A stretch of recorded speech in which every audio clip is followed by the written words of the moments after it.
Hola, ¿qué tal? Mi nombre es Jesús Vixi y junto a mis compañeros Julio Mora, Joao Milano, Ángel Pacheco, José Camacho y Anthony Hu, ya vamos a hablar acerca de la codificación y los errores. Esta es una presentación de la unidad curricular Transmisión de Datos y somos estudiantes del 11º trimestre de Ingeniería en Sistemas. En primer lugar, para ponernos un poco en contexto, voy a darles una breve introducción al tema. De manera general, en ingeniería se conoce como codificación el proceso de conversión de un sistema de datos de origen a otro sistema de datos de destino. La codificación cuenta con la propiedad de que la información contenida en los datos resultantes debe ser equivalente a la propiedad, debe ser equivalente a la información de origen. De manera simple, un ejemplo de codificación cotidiano sería una traducción entre idiomas. Si por ejemplo tenemos la palabra en inglés folder, en español, esto significa carpeta. En este caso, se tiene una codificación, ya que esencialmente la información es la misma, solo que esta se tradujo para que pueda ser entendida por otros receptores. Continuando con este ejemplo, estos receptores pueden ser una audiencia de habla hispana, que generalmente no entenderían un texto redactado en inglés, y por eso se hizo dicha traducción. Ok, teniendo en claro de manera general en lo que consiste la codificación, podemos adentrarnos en la codificación digital, que es la que nos compete el día de hoy. La codificación digital consiste en la traducción de los valores de tensión eléctrica analógicos al sistema binario a través de diferentes códigos que están preestablecidos. La señal analógica en este caso queda transformada en un tren de impulsos de señal digital. Y esta traducción es el último proceso que se lleva a cabo durante la conversión analógica a digital, teniendo como resultado un sistema binario que está basado en el álgebra booleana. Sin embargo, en las codificaciones digitales pueden existir errores que son producidos por interferencias electromagnéticas o por fallas que presentan los equipos que se utilizan en la transmisión.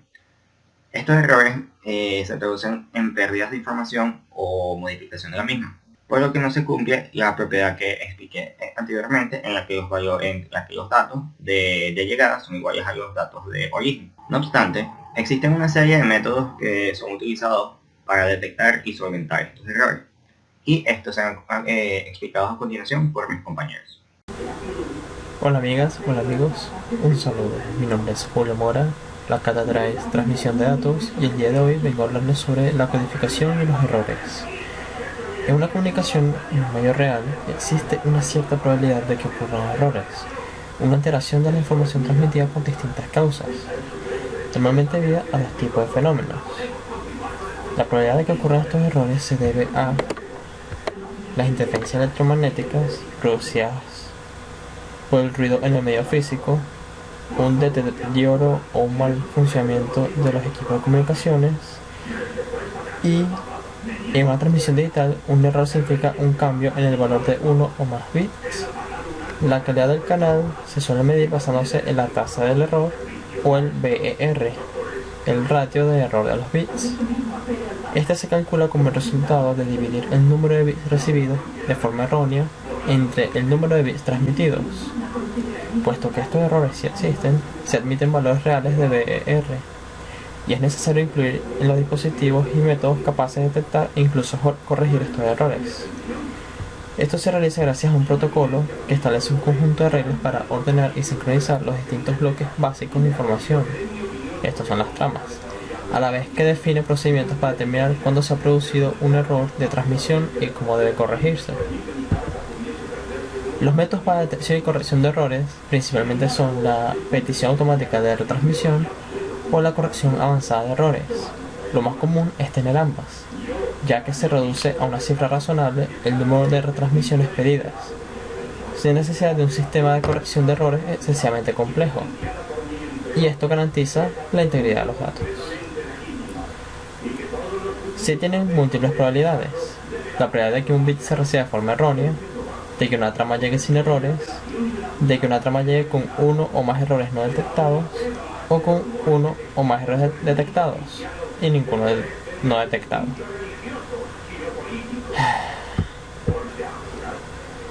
El control de paridad permite la detección de errores en recepción.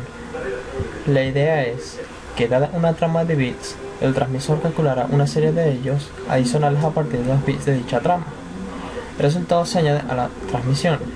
El receptor, por su parte, realizará la misma operación y comparará los resultados. Se detectará la presencia de bits erróneos cuando los resultados no coinciden. Los códigos de control de paridad añaden un bit adicional a cada carácter que se transmite, llamado bit de paridad. Dicho bit se escoge de modo que el número total de bits 1, incluye paridad, sea par igual a la paridad par o impar, que tiende a la paridad impar. Los errores se pueden detectar, pero no se pueden corregir.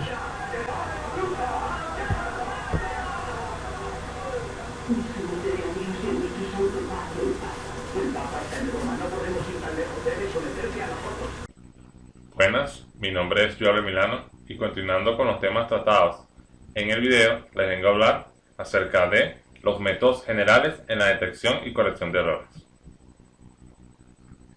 Principalmente, los métodos y técnicas que se aplican para la detección y corrección de errores se engloban en dos métodos principales.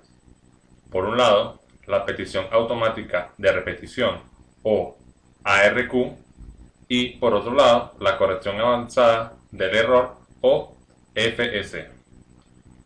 En el lado de la petición automática de repetición o ARQ, por sus siglas en inglés, es un método que está compuesto por protocolos especializados para el control de errores en la transmisión de datos, con los cuales se garantiza la integridad de los datos que son enviados y recibidos por los agentes presentes en la transmisión.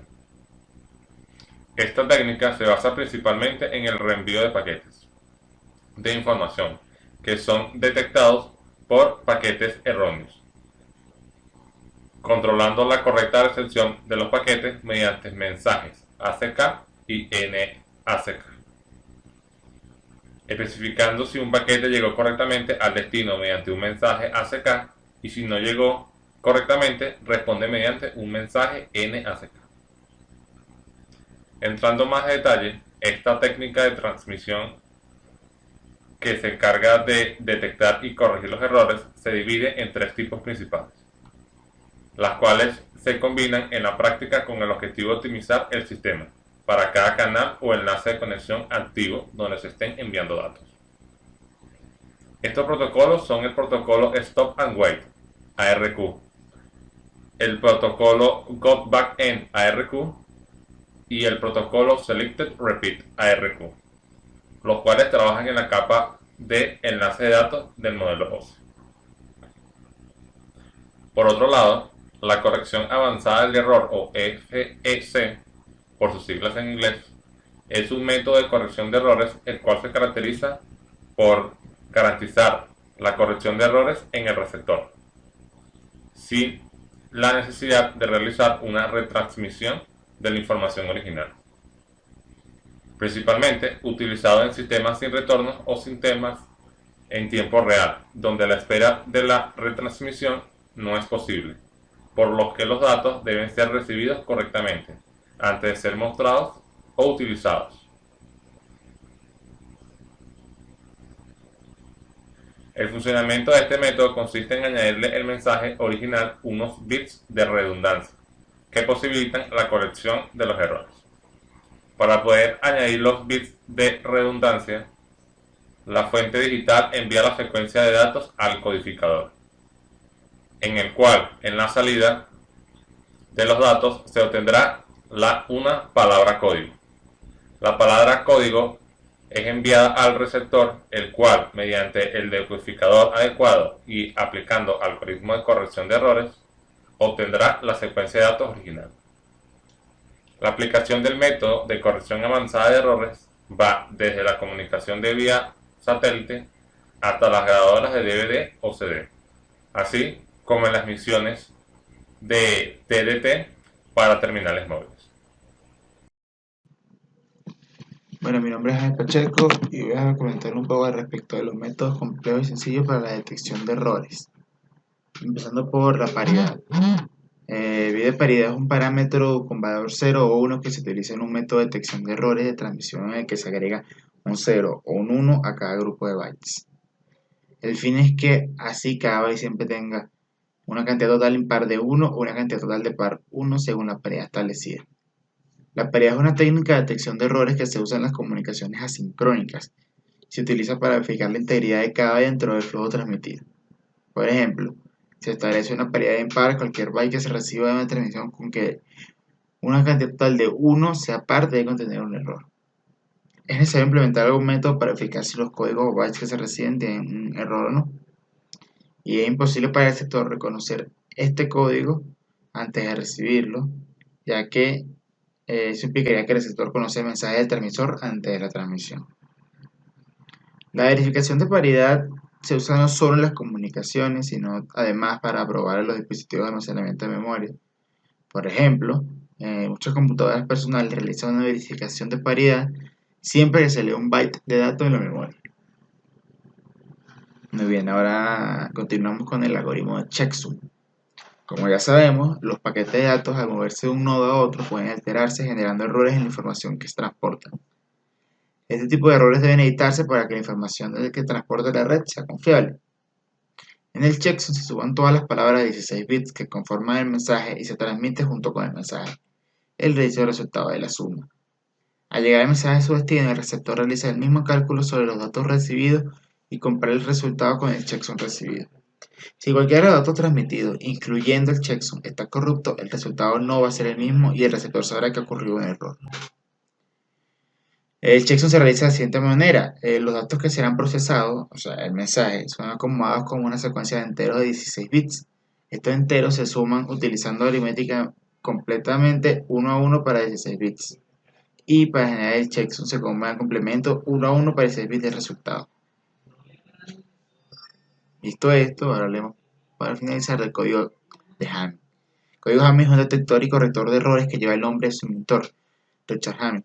En los datos codificados en Hamming se pueden detectar errores en un bit y corregirlos, pero sin embargo no se distingue entre errores de 2 bits y de 1 bit. Esto representa una mejora respecto a los códigos con bit de paridad que pueden detectar errores en un solo bit, pero no pueden corregirlos. Hoy, el código Hamming 7.4, introducido, el código Hamming agrega 3 bits adicionales de comprobación por cada 4 bits de datos de mensaje. El algoritmo de Hamming puede corregir cualquier error de un solo bit, pero cuando hay errores en más de un bit, la palabra transmitida se confunde con otra con error en un solo bit, siendo corregida, pero de forma incorrecta. Es decir, que la palabra que se corrige es otra distinta a la original, y el mensaje final será incorrecto sin saberlo. Para poder detectar, aunque sin corregirlo, errores de 2 bits, se debe añadir un bit más y el código se llamaría Hamming extendido. Muchas gracias. Buenos días, soy José Camacho y voy a hablar sobre la verificación por redundancia cíclica, o CRC. Esto es un código de detección de errores usado frecuentemente en redes digitales y en dispositivos de almacenamiento para detectar cambios accidentales en los datos. Los bloques de datos ingresados en estos sistemas contienen un valor de verificación adjunto, el cual es llamado checksum. Este está basado en el residuo de una división de polinomios. Este cálculo es repetido cuando los datos son transferidos a otro hardware para verificar que los datos no hayan cambiado durante el traslado. En ocasiones, cuando se detecta que el valor de verificación no concuerde, puede tomarse acciones de corrección en contra de los datos presuntamente corruptos, con el fin de intentar recuperarlos. La razón de que los CRC sean tan populares es que su implementación en hardware en binario, es fácil de analizar y de implementar, y particularmente son efectivas para los errores ocasionados por ruido en los canales de transmisión. La CRC fue inventada y propuesta por Wesley Peterson en un artículo publicado en 1961. El CRC tiene un fundamento matemático donde continuamente se utilizan vectores de cierta longitud para detectar los errores. Para obtener una notación matemática conveniente, las posiciones en el bloque de datos pueden ser expresados como un polinomio de X. Hola, mi nombre es Anthony Wu. Voy a hablar sobre el método de acceso al medio, CSMA, CD y paso de testigo.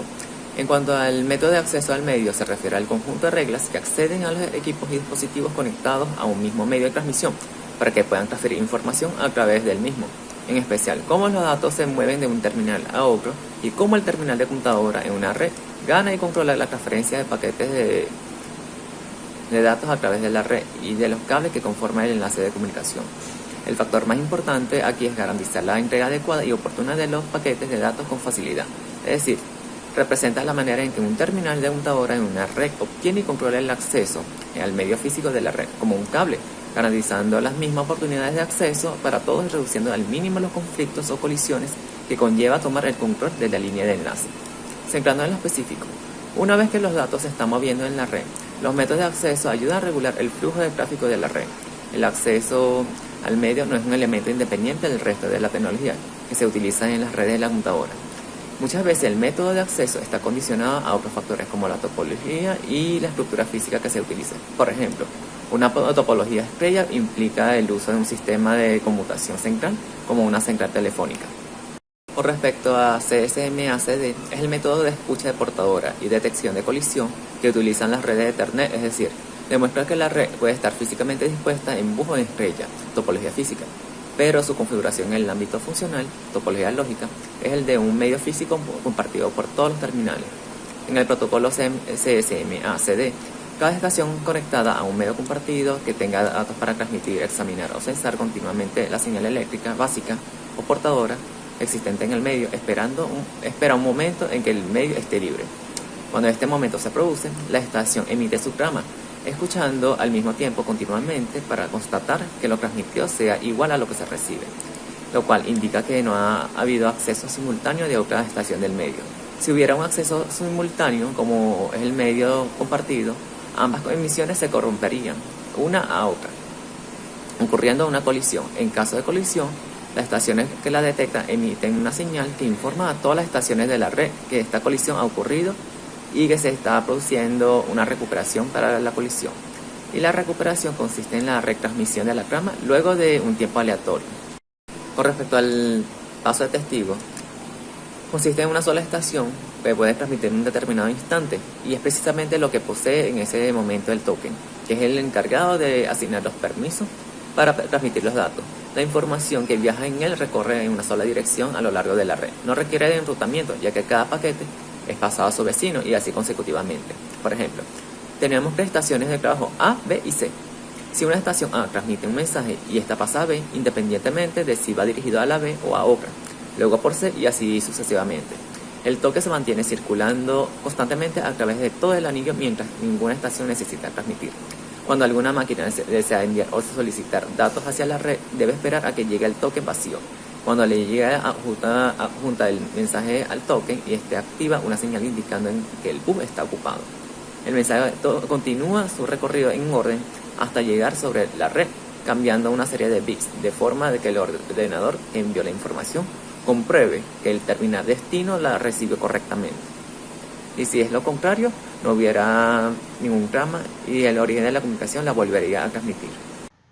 Para finalizar, voy a dar una breve conclusión de todo lo que vimos el día de hoy. Como se vio anteriormente, se tiene claro que durante una comunicación existe cierta posibilidad de que ocurran errores, lo cual implica una modificación o pérdida de información. Generalmente, estos errores ocurren debido a interferencias electromagnéticas o por fallas que presentan los equipos que intervienen en la transmisión de los datos. Sin embargo, existen una serie de métodos utilizados para detectar y corregir estos errores. Estos procesos se realizan gracias a un protocolo que establece un conjunto de reglas para ordenar y sincronizar distintos bloques básicos de información, y al mismo tiempo, este define procedimientos para determinar el momento en que se ha producido un error en la transmisión y la manera en que este debe corregirse. Esencialmente, los métodos de detección y corrección de errores, tanto la petición automática de repetición, el cual consiste en solicitar que el transmisor de origen envíe nuevamente la información al destinatario si se ha detectado un error, y la corrección avanzada del error, donde se corrige el error desde el receptor sin la necesidad de que la información se reenvíe. Por otra parte, existen otros métodos de detección, los cuales están clasificados como métodos sencillos y los métodos complejos. En el caso de la codificación digital, los métodos sencillos son la paridad y el checksum, y un método complejo es el jamming. En resumen, es importante tener conocimiento de todos los métodos de corrección de errores, debido a que esto puede ocurrir en cualquier momento y el encargado de administrar una red debe estar en capacidad de solventar cualquier problema que se presente. Incluso, la detección y la corrección de errores, de manera general, tiene una gran importancia. ya que esta ayuda tanto al mantenimiento como a la integridad de los datos que intervengan en todas las transmisiones, por ejemplo, de una empresa de telecomunicaciones. Ese fue todo el video. Espero que les haya gustado y hayan aprendido un poco más acerca de la transmisión de datos, la codificación y los errores. No olviden dejar su me gusta, dejar un comentario si les quedó alguna duda. Nos vemos en la próxima.